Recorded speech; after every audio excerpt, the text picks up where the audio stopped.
Paddington Marches On by Michael Bond. Chapter 6. A Day by the Sea. Mr. Brown stood at the open front door of number 32 Windsor Gardens and surveyed the morning sun peeping over the top of the houses opposite. "Hands up all those in favour of a trip to the sea," he called, looking back over his shoulder. "People who ask questions like that must expect trouble," said Mrs. Brown, after the hubbub had died down and the last of 3 pairs of feet disappeared hastily up the stairs as their owners went to pack. "I notice you and Mrs. Bird didn't put up your hands, Mary," said Mr. Brown, looking rather hurt. "I can't think why." "I've been on your trips before, Henry," replied Mrs. Brown ominously. "It usually takes me a week to get over them." "And some of us have all the sandwiches to cut," said Mrs. Bird pointedly. "Sandwiches?" echoed Mr. Brown. "Who said anything about taking sandwiches?" He waved his hand grandly in the air. "We'll have lunch in a restaurant. Hang the expense. It's a long time since we had a day out." "Well," said Mrs. Brown doubtfully, "don't say I didn't warn you." Anything else she might have been about to say was lost as another clatter of pounding feet heralded the arrival back downstairs of Jonathan, Judy, and Paddington, together with all their belongings. Paddington in particular seemed to be very well laden. Apart from his suitcase and hat, which he was wearing as usual, he was also carrying his special seaside straw hat, a beach ball, a rubber bathing ring, and a bucket and spear, together with a windmill on the end of a stick, a pair of binoculars, and an assortment of maps. Mrs. Brown gazed at the collection. "I'm sure they didn't have all this trouble on the Everest expedition," she exclaimed. "I don't suppose they took any bears with them," replied Mrs. Bird. "That's why, and I'm quite sure they didn't leave a trail of last year's sand on their stairs before they left." Paddington looked most upset as he peered out from behind his bucket and listened to the remarks. He was a great believer in being prepared for any kind of emergency, and from what he could remember of previous trips to the seaside, all sorts of things could happen, and usually did. "Come along, everyone," called Mr. Brown, hurriedly coming to the rescue. "If we don't make an early start, we shall get caught up in the rush, and then we shall never get there. A day at the sea will do us good. It'll help blow some of the cobwebs out of your whiskers, Paddington." Paddington pricked up his ears. "Blow some of the cobwebs out of my whiskers, Mr. Brown," he exclaimed, looking even more upset as he followed the others out to the waiting car. While Jonathan, Judy, and Mr. Brown packed up the equipment into the boot, and Mrs. Brown and Mrs. Bird went upstairs to change, Paddington stood on the front seat of the car and peered anxiously at his face in the driving mirror. There were several pieces of cotton stuck to his whiskers, not to mention some old marmalade and cocoa stains, but he could not see any sign of a spider, let alone a cobweb. Paddington was unusually silent on the journey down, and he was still pondering over the matter later that morning when they swept over the brow of a hill and began the long descent towards Brightsea. But as they drew near the front, the smell of the sea air and the sight of all the holiday-makers strolling along the promenade soon drove all other thoughts from his mind. Paddington was very keen on outings, especially Mr. Brown's unexpected seaside ones, and he stuck his head out the front window of the car and peered round excitedly as they drove along the front looking for somewhere to park. "All hands on deck," said Mr. Brown as he backed the car into a vacant space. "Stand by to unload." Paddington gathered his belongings and jumped out onto the pavement. "I'll find a place on the beach, Mr. Brown," he called eagerly. In the back of the car, Mrs. Brown and Mrs. Bird exchanged glances. "I know one thing," said Mrs. Brown, as she helped Mrs. Bird out of the car. "They might not have had any bears with them on the Everest expedition, but at least they had some Sherpas to help with their luggage. Just look at it all." "Won't take a minute, Mary," puffed Mr. Brown from behind a pile of carrier bags. "Where's Paddington? He said he'll find a spot for us." "There he is," said Jonathan, pointing to a patch of sand where 6 deck chairs were already ranged in a row. "He's talking to that man with the ticket machine." "Oh dear," said Mrs. Brown anxiously. "He looks rather upset. I hope there's nothing wrong." "Trust Paddington to get into trouble," said Judy. "We haven't been here a minute."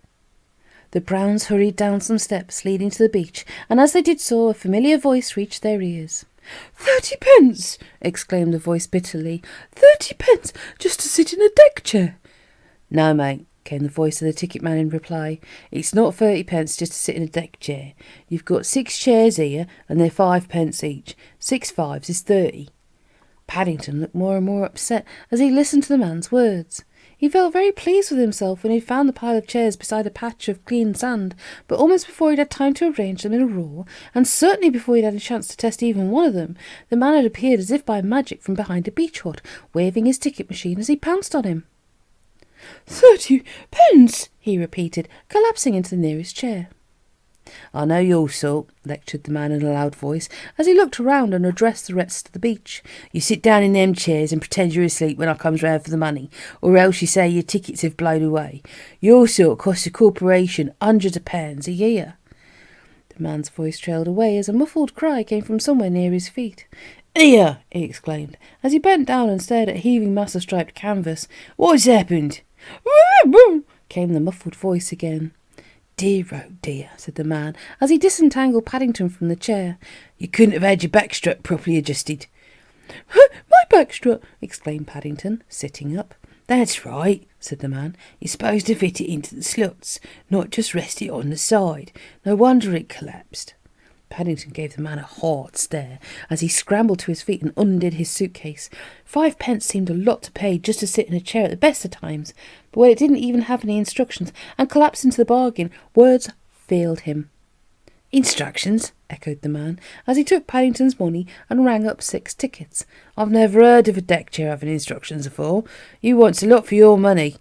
I hope you haven't been having any trouble, said Mr. Brown, as he hurried onto the scene and pressed something round and shiny into the man's hand. Trouble, said the ticket man, his expression changing as he felt the coin. Bless you no, sir. Just a slight misunderstanding, as you might say. Tell you what, Gov, he continued, turning to Paddington and touching his cap with a more respectful air. I know these days out of seaside can come pretty expensive for a young bear gent that's standing treat. If you wants to get your money back and make a profit into the bargain, your best plan is to keep a weather eye open for Basil Budd. Basil Budd? Repeated Paddington, looking most surprised. That's right, said the man, pointing towards a large notice pasted on the sea wall. He's in Brightsea today. He's one of them newspaper stunts. The first one is confronts him and says, "Your Basil Budd gets £5 reward. Only mind you're carrying one of his newspapers," he warned. Otherwise he won't pay up. So saying, he touched his cap once more and hurried off up the beach in the direction of some new arrivals, leaving the Browns to arrange themselves and their belongings on Paddington's patch of sand. Mr. Brown turned to thank Paddington for standing treat with the deck chairs, but already he had disappeared up the sand and was standing gazing at the poster on the sea wall with a thoughtful expression on his face. The poster had the one word "sensation" written in large red capital letters across the top. Underneath was a picture of a man in a trilby hat, followed by the announcement that Basil Budd of the Daily Globe was in town. The smaller print which followed went on to explain all that the deck chair man had told them. It took Paddington some while to read all the poster, particularly as he read some of the more interesting bits several times in case he made a mistake. But whichever way he read the notice, it seemed that not only was Basil Budd anxious to give away £5 notes to anyone who confronted him, but that his own seaside outing would be ruined if he had so much as 1 note left at the end of the day. Good heavens, said Mr. Brown, as he glanced up the beach again. Paddington is lashing out today. He's bought himself a newspaper now. I pity the person who happens to look anything like Basil Budd, said Mrs. Bird. I can see there'll be some nasty scenes if they don't pay up. Mr. Brown wriggled into his costume. Come on, Paddington, he called. It's time for a bathe. After taking one last look at the poster, Paddington turned and came slowly back down the beach. Although he'd been looking forward all morning to a paddle, he was beginning to have second thoughts on the matter. Paddington liked dipping his paws in the sea as much as anyone, but he didn't want to run the risk of missing £5 reward if Basil Budd happened to stroll by while his back was turned. Perhaps he's having a paddle himself, said Mrs. Bird helpfully. Paddington brightened at the thought. He took out his opera glasses and peered through them at the figures already in the water. There didn't seem to be any sign of a man wearing a trilby hat, but all the same, a moment later, he climbed into his rubber bathing ring and hurried down to the water's edge, clutching a copy of the Daily Globe in one paw and his suitcase in the other. Mrs. Bird sighed. Paddington was just too far away for her to make out the expression on his face, but she didn't at all like the look of the little that she could see. From where she was sitting, some of the stares he was giving passers-by seemed very hard ones indeed. Why can't we have a nice quiet day at the sea like any normal family? She said. At least it keeps him out of mischief, replied Mrs. Brown, and we know where he is, which is something. "That's not going to last very long," said Mrs. Bird ominously, as she watched Paddington splash his way along the shore in the direction of the pier. "There's plenty of time yet, you mark my words." Unaware of the anxious moments he was causing, Paddington plodded on his way, pausing every now and then to compare the picture on the front page of his paper with that of a passer-by. The beach was beginning to fill up. There were fat men in shorts, thin men in bathing costumes, men of all shapes and sizes. Some wore sun hats, some caps, other colour hats made of cardboard, and once he even saw a man wearing a bowler. But as far as he could make out, there wasn't one person along the whole of the Brightsea front who bore any resemblance to Basil Budd. After making his way along the beach for the third time, Paddington stopped by the pier and mopped his brow, while he took another long look at one of the Daily Globe posters. It was a strange thing, but somehow with each journey up and down the beach, the expression on Basil Budd's face seemed to change. At first it had been quite an ordinary, pleasant sort of face, but now that he looked at it more closely, Paddington decided there was a mocking air about it which he didn't like the look of at all. With a sigh, he found himself a quiet corner of the beach and sat down with his back against a pile of deck chairs in order to consider the matter. Taken all round, he was beginning to feel very upset at the way things were going. In fact, if he could have found the man who'd sold him the newspaper, he would have asked for his money back. But with every minute, more and more people were streaming into Brightsea, and the chances of finding the newspaper seller, let alone Basil Budd himself, seemed more and more remote. As he sat there deep in thought, Paddington's eyelids began to feel heavier and heavier. Several times he pushed them open with a paw, but gradually the combination of a large breakfast, several ice creams, and all the walks up and down the sand in the hot sun, not to mention the distant sound of the waves breaking on the seashore, grew too much for him, and a short while later some gentle snores added themselves to the general hubbub all around. Mrs. Brown heaved a sigh of relief. "Thank goodness!" she exclaimed, as a small brown figure came hurrying along the promenade towards them. "I was beginning to think something had happened to him." Mr. Brown removed his belongings from the only remaining chair at their table. "About time too," he grumbled. "I'm starving." In order to avoid the crowds, the Browns had arranged to meet for an early lunch on the terrace of a large Brightsea Promenade hotel, and all the family, with the exception of Paddington, had arrived there in good time. Paddington had a habit of disappearing on occasions, but very rarely at mealtimes, and as the minutes ticked by and the other tables started to fill up, the Browns had become more and more worried. "Where on earth have you been?" asked Mrs. Brown, as Paddington drew near. Paddington raised his hat with a distant expression on his face. "I was having a bit of a dream, Mrs. Brown," he replied vaguely. "A dream?" echoed Mrs. Bird. "I should have thought you had plenty of time for those at home." "This was a special seaside one, Mrs. Bird," explained Paddington, looking slightly offended. "It was very unusual." "It must have been," said Judy, "if it made you late for lunch." Mr. Brown handed Paddington a large menu. "We've ordered you some soup to be going on with," he said. "Perhaps you'd like to choose what you want to follow."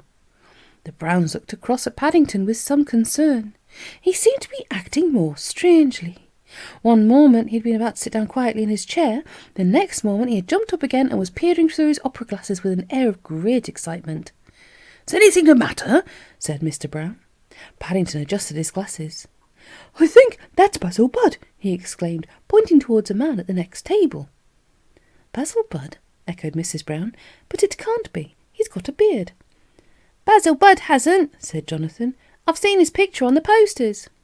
Paddington looked even more mysterious. "That's what my dream was about," he said. "Only I don't think it was a dream after all. I'm going to confront him." "Oh dear," said Mrs. Brown nervously, as Paddington stood up. "Do you think you should?" But her words fell on deaf ears, for Paddington was already tapping the bearded man on his shoulder. "I'd like my £5, please, Mr. Budd," he announced, holding up his copy of the Daily Globe. The man paused with a soup spoon halfway to his mouth. "No, thank you," he said, looking at the newspaper. "I've got one already." "I'm not a newspaper bear," said Paddington patiently. "I think you're Basil Budd of the Daily Globe, and I've come to confront you." "You've come to confront me?" repeated the man, as if in a dream. "But my name isn't Budd. I've never even heard of him." Paddington took a deep breath and gave the man the hardest stare he could manage. "If you don't give me my £5, he exclaimed hotly, "I shall call a policeman." The man returned Paddington's stare with one almost as hard. "You'll call a policeman," he exclaimed. "If you don't go away, Bear, that's just what I intend doing." Paddington was a bear with a strong sense of right and wrong, and for a moment he stood rooted to the spot, looking as if he could hardly believe his eyes, let alone his ears. Then suddenly, before the astonished gaze of the Browns and everyone else on the hotel terrace, he reached forward and gave the man's beard a determined tug with both paws. If the other occupants of the hotel were taken aback by the unexpected turn of events, the man with the beard was even more upset, and a howl of anguish rang through the terrace as he jumped up, clutching his chin. Paddington's jaw dropped open, and a look of alarm came over his face as he examined his empty paws. "Excuse me," he exclaimed, raising his hat politely. "I think I must have made a mistake." "A mistake?" spluttered the man, dabbing at his lap with a napkin where a large soup stain had appeared. "Where's the manager? I want to see the manager. I demand an explanation." "I've got an explanation," said Paddington unhappily, "but I'm not sure it's a good one." "Oh, crikey," said Jonathan, as a man in a black suit came hurrying onto the scene, closely followed by several waiters. "Here we go again."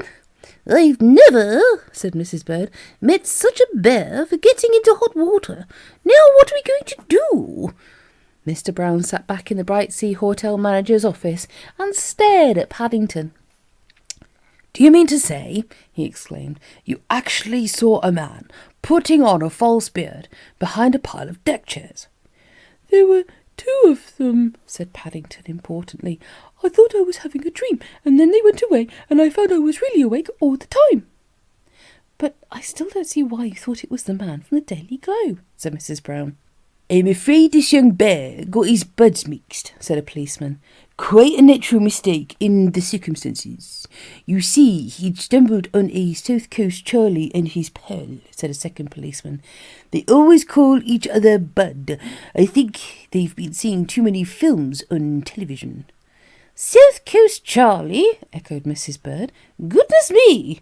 "They tour all the South Coast holiday resorts during the summer months during confidence tricks," continued the first policeman.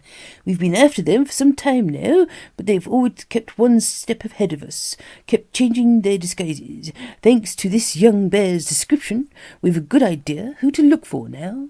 In fact, I dare say there'll be some kind of a reward." The Browns looked at one another. After the excitement earlier on, the hotel manager's office seemed remarkably peaceful. Even the man with the beard, now that he had got over his first surprise, looked most impressed by Paddington's explanation.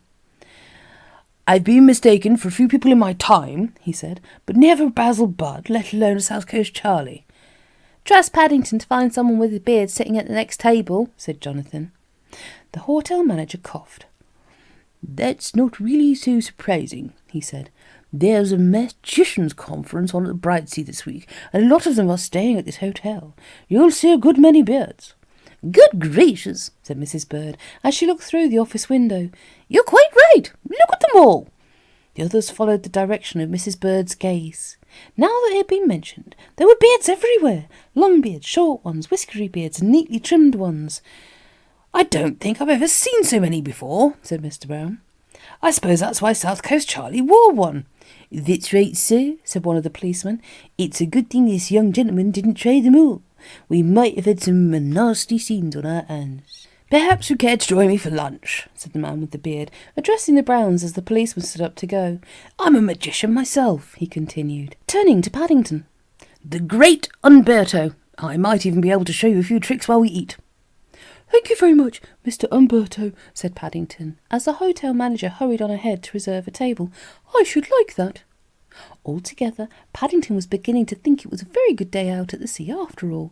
Although he hadn't managed to win £5 by confronting Basil Budd, he was very keen on tricks, and the prospect of having lunch with a real magician sounded most exciting. Said Mrs. Bird, as she followed the others out onto the hotel terrace.